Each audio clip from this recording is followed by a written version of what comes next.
Michael Rosen. He's written more than 140 books and has instilled a passion for reading across the generations. Yeah, we're going to talk to Michael in a moment because he's now adding 2 new books to his collection. One of them uses the alphabet in a unique way to teach us the little things that bring joy in everyday life. But the other one has reunited him with illustrator Helen Oxenbury. You can see the famous work here more than 35 years after they co-created that all-time classic, We're Going on a Bear Hunt.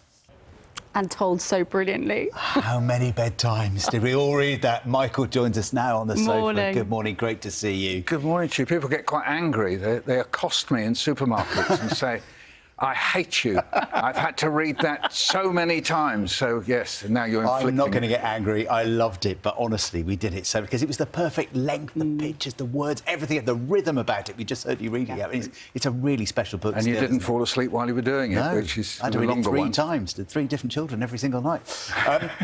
It's great to see you. Would you say you've updated it, or you've revisited the texture, the feel of it? It wasn't intended to be. It was something completely different. I mean, Bear Hunt's partly based on songs that the Brownies from the Scout movement used to sing. They used to go on a lion hunt, and there were American summer camp songs. This started entirely out of there. So it's a brand new thing. You know, I went to the shop to get me a carrot. Oh dear, they gave me a parrot. Yeah, believe it or not, I made that up. Yes, that's right, all by myself. How come it's taken so long to join forces again with Helen Oxenbury, who did these amazing illustrations? I wish I knew. The thing about publishing is that you're not totally in control, particularly if you're a writer of picture books, because I can't do the pictures. So you hand over stories hoping that somebody will make a book out of it. So it just didn't happen, really. So Helen and I look at each other and go, why didn't we meet up before? It sounds like kind of 2 people who were once married, and then got divorced or something. Not there's anything like that going on, I assure you. But it's sort of like, oh, this is fun. We're together again. Oh, that's nice. Yeah. And tell us about the new story. So it's about a child. I'm not sure whether the child is male or female, but it's a child who goes to the shop, keeps trying to buy things and gets the wrong things. So they, say, get a carrot, and then they say, oh dear, look what I got. Do I want that? No, I do not. So the child gets quite angry, and you can see there's a goat. So what did the child go and try to get?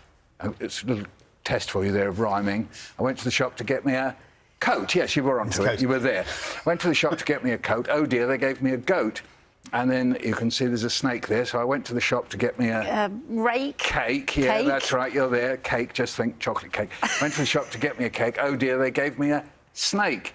Oh dear, do I want that?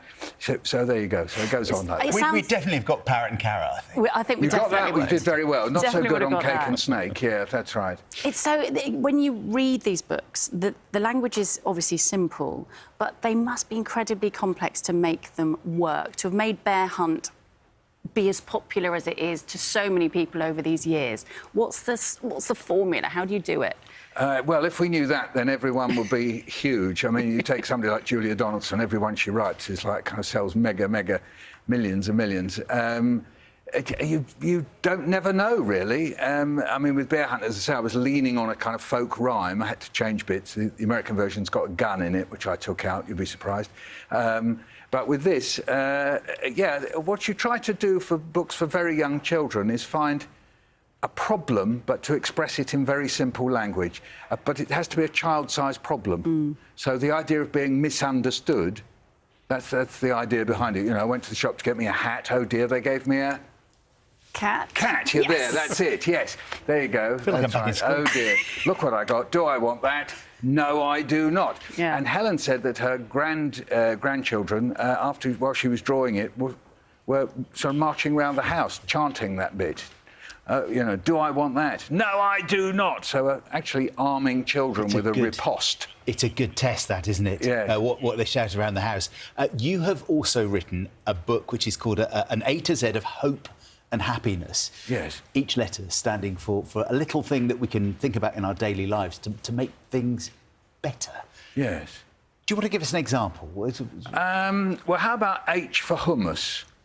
And that makes us happy, does it? Well, of course. Yeah, you're looking at me like, you know, you don't eat hummus. I'm looking at Love you. a bit of hummus. I'm trying to think Love a what bit of would hummus. rhyme with I hummus. have to have hummus every day, but hummus expresses for me a very important philosophy. I have an ideal hummus, right? So an ideal hummus might be just the right balance of flavours, and then when you go to a cafe or a supermarket, the hummus you have is good enough, because I have to have hummus. So there we are. You've got the paradox of the perfect hummus that I go in search of in London, always looking for the perfect hummus. But actually, the hummus I have at the cafe is good enough. I'm always surprised by people who sit down in a restaurant or cafe and sit and go, this hummus is not good enough, and so on. So you can live with those two things in your mind. The perfect hummus, which is, you know, sublime, but the hummus you have is good enough. And that's a philosophy for life. Yeah, I think we're all looking for the H for perfect hummus, aren't we? But, I mean, you do tackle some quite deep subjects. D, for example, D for death. Yes, well, people know maybe my son died in 1999. I had to find a way to live with that, not give up. And how do you do that? Well, you know, I talk about that. I mean, one of the things I did was to find out how and why he died, because I didn't want it to be a mystery. When it's a mystery, you can be overcome by it. You can be enveloped by it. And so I wanted to find out, and it was meningitis. So I wanted to find out as much as doctors know about meningitis. So I talk about that. But also, he had all sorts of friends that I hadn't seen for, well, 25 years. And so I thought, well, what would it be like? Would I dare meet up with them? So let's call him Greg. I got in touch with Greg, and I said, we've never met, let's meet. And so we met just round the corner from where we had met just before Eddie died. There was Eddie and his best mate, Greg, and we sat and talked, and Greg said, you know, Eddie had a joke book. He said, what do you mean joke? He said he wrote jokes, he made up jokes. And he said, I go round telling Eddie's jokes. I say, this is an Eddie Rosen joke, and then he tells it. I can't repeat it because it's too disgusting.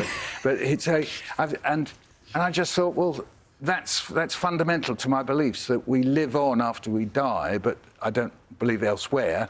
We live on in people's imagination. I had no idea that Eddie lived on with Greg all these years, and he goes around telling Eddie Rosen jokes. The legacy of the jokes, yeah. And that's just, I just thought that's wonderful. So that's a way of living with death, you see.